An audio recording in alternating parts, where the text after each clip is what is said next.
Hey guys, happy Tuesday. There's like a tropical breeze right now up here in Canada. It's really nice. It doesn't even feel like we're in Canada today. It feels like we're in Bahamas. Yeah, it's pretty cool. I channeled some pretty incredible insights last night. Actually, it was pretty deep. It kind of even freaked me out a little bit, guys. I went to I think I went to a dimension I wasn't quite ready for, and some of the things that were coming through kind of scared me a little bit, so that's okay. So I wrote a bunch of random notes and just thought maybe I should start reading through them and then elaborate on them. So that's what I'm gonna do. Okay, so I wrote down get rid of most dense energies first. So basically, what came up to me is that when we're in a human body, we have so much baggage, guys. Like we take on so much dense energies because we're physical beings. So if you're thinking about what's really weighing you down right now, and if you're blocked, just look at what the most dense energy is first. And all you have to do with that is it's not what's the worst. Don't label good or bad. It's what is the most demanding of your mind. What's really sucking you in, right? What's really occupying your time and space, right? And it could be something good. It could be like it's not. You don't label it. So it's like it could be a relationship, and it could obviously have positive aspects to you and maybe some negative ones as well, but just generally speaking it could be something that's dense, and maybe you're resisting things, right? So it could be people, relationships, it could be a job, a career, a situation, anything, right? So if you quiet your mind and go into a little bit of a meditation, you should be able to, it should come up pretty quickly to see what feels the most dense right now, right? Then you can work on that, right? And of course, changing your perspective is something you can do. You don't have to just literally cut the physical cord. You can change your perspective on that to allow it to be lighter, right? Set boundaries, whatever you need to do. So that came up. So that was some good wisdom. This one's really interesting, guys. So the more you physically hold on to, the less you can receive, or the less you actually have. So this is interesting, guys. We live in a multi-dimensional universe. So the main two that a lot of people are talking about in the spiritual community is the 3D and the 5D. So the 3D is very much your physical reality, and the 5D is more that energetic reality that you can tap into, through meditation or plant medicine or things like that. Just being present, actually, honestly, it's not really that difficult to get there, guys. But here's the interesting thing, okay? So the more you physically have, right, the more material things, the more relationships, friends, all this and that, those are more dense energies, right? And so they can block new energies from coming in, right? So here's the crazy thing is the more you physically have in your reality, the less you actually have in sort of the fifth dimension, right? So that's interesting, right? So if you have abundance in the physical in the 3D, you actually could potentially have lack in the 5D, right? It's possible if you're holding on to things that are not that are dense and not allowing you to ascend, right? Then you can actually have lack in the fifth dimension with abundance in the physical, right? That's why, you read these stories like the monk who sold his Ferrari. He was really sick, he was ill, he was overweight, and he had a heart attack, and then he decided to sell all his earthly things and move to the Himalayan mountains, where he basically transformed his body. He was happier, he was healthier, he lost all the weight, right? So that's how it works, right? He went into that abundant state through the fifth dimension, right? So that's really interesting, guys. You are designed to be a receiver. Okay, you're designed to be a receiver, but you can't receive when you have these dense energies, right? So that's why I read that line first. Get rid of most dense energies first, right? So if you want to manifest abundance, you have to keep whatever in the physical, like keep your options open and keep your space somewhat clear, right? So it's good to do some purging, guys, if you feel overwhelmed, right? Let go of certain attachments, right? They're not always physical. It can be in your mind and stuff too, right? So that's the key. You can only receive when you release, right? That's the flow state, right? You're in a think about your ascension, right? As you're shedding layers, you're ascending higher, right? So you have to be willing to release things that were part of your old reality. And if you're really trying to manifest something new, a new life, a new job, a new relationship, you have to sort of make some room for it, guys. So you have to shed those real dense layers in order to ascend. And you'll see immediately, once you actually are able to release, then things will come right away, right? So you got to make sure that we're literally like quantum computers, guys, right?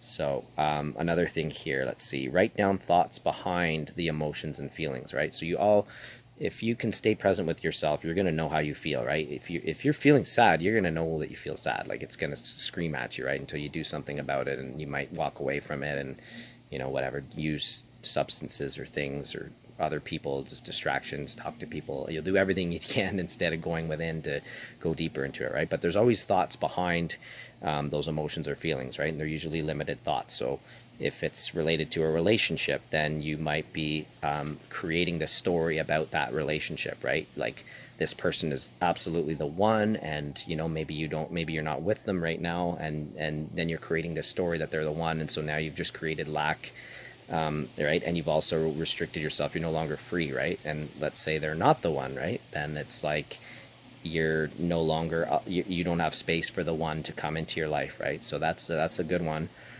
Same with career as well, right?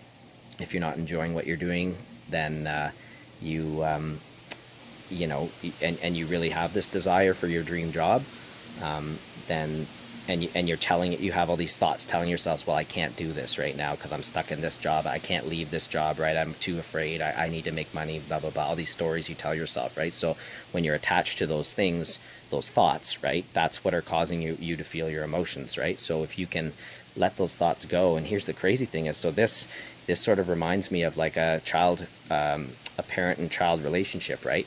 Your child really wants freedom, right? They want to be able to explore and stuff. Obviously, it's your duty as a parent to keep them safe, but to what degree, right? You need to, let them be a little bit, give them a little bit more freedom to do the things they want to do. And obviously you're there if they do fall and they hurt themselves, then you can give them lots of love and comfort, and they'll go through that pain and they'll heal and everything is all good, right? So, but you don't want to control and manipulate their path. So you want to let them be.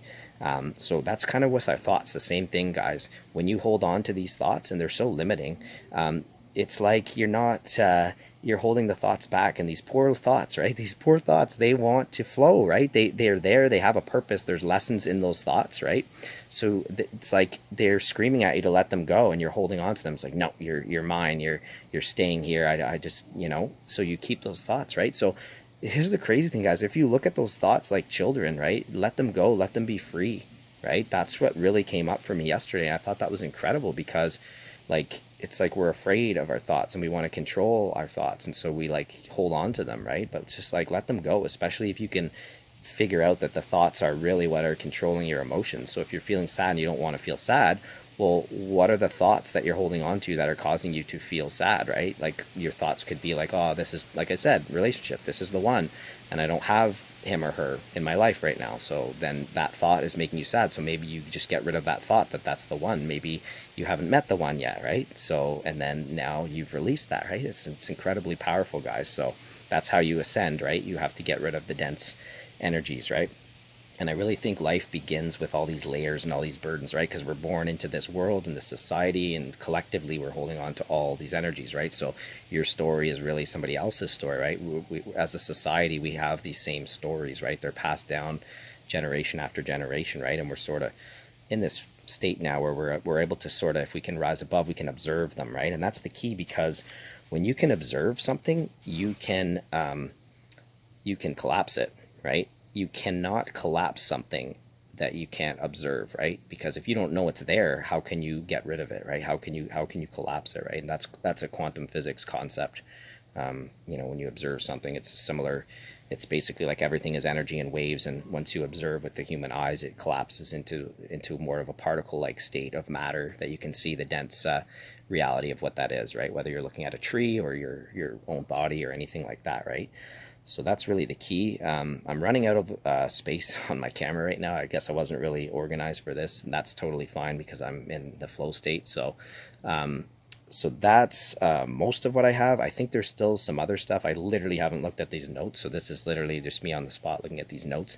But there might be some more good stuff coming out, so I'll look over the rest of it, and if I feel called to share the rest, then I'll do another video and put that up as sort of a part 2. So that's what I got, guys. I won't share the scary stuff, or maybe I will. I don't know. We'll see.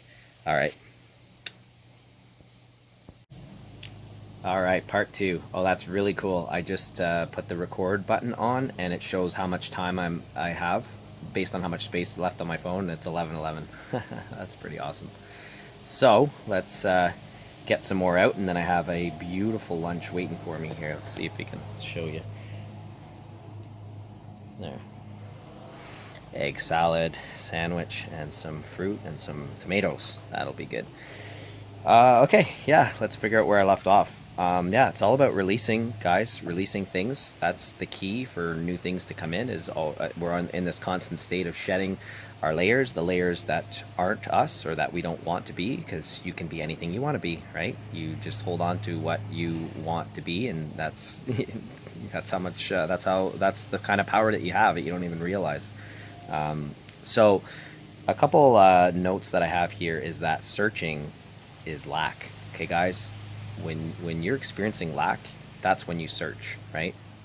So that's everything. Again, we're taught pretty much is backwards in life, right? If you can tap into the 5th dimension, then you realize everything's there and readily available for you. So you put your thoughts, you see, here's the thing is when you clear your old thoughts, then you can bring new thoughts in and say, these are the things that I want, right? And we're always changing, guys. Every day we don't even know what we want.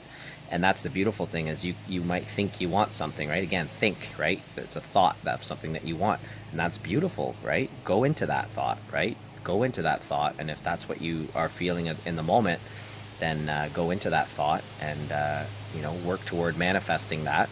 Put some energy into those thoughts, water the thoughts, take care of the thoughts, and then manifest it. And then when it's there, right, you don't go chasing it, it comes to you and through synchronicities and things, then experience it, right? And it might not be what you thought it was, and that's okay, right? Because then now it's like process of elimination. Okay, that's not what I wanted. I thought it was what I wanted, or maybe it was what I wanted, and now it's not what I want. And then you can say goodbye, right, with lots of love and lots of gratitude. Okay, and then bring new thoughts in, right? So when you're searching for something, right, that's heavy, guys. Searching is heavy, right? I mean, look at my video with the hat, right? You go looking for it, right?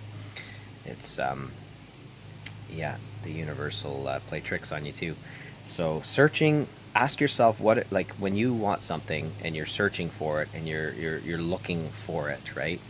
That's the illusion, guys. It's already there, so you don't have to look for it, right? So that's extra energy that you're expending. So try to ask yourself why am I searching, especially externally, right? Why am I searching externally, right? Searching within, you see, that's a little bit different, right? Searching within, it is there, you'll find it, but you'll have to clear through some other crap, right? That's blocking it, right? So searching within, right? That's okay, but like as you clear things, guys, things will come, right? And then you don't need to search anymore. You will magnetize. You'll become a receiver, right? Because we are a sender and a receiver, right?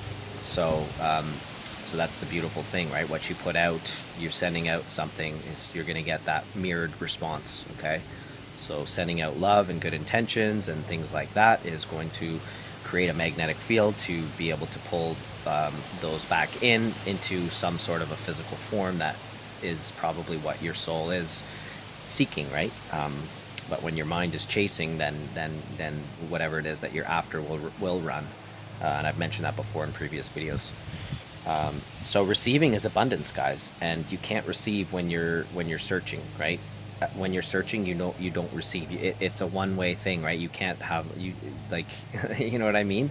So when you stop searching, you begin receiving, right? So searching is lack and receiving is abundance. Okay, so don't do nothing, right? Enjoy the present moment, right? And the more you can enjoy the present moment, the more you will be a receiver, and you'll have abundance, and you'll dissolve your suffering and all that, right? So another thing that came up was synchronicity.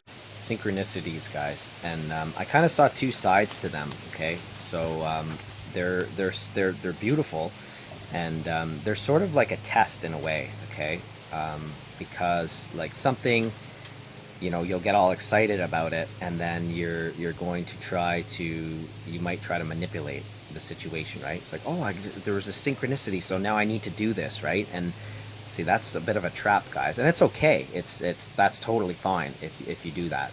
Nothing bad can happen to you, right? The worst that happens is you just get blocked from you get blocked from a potential manifestation as a result of that synchronicity, right?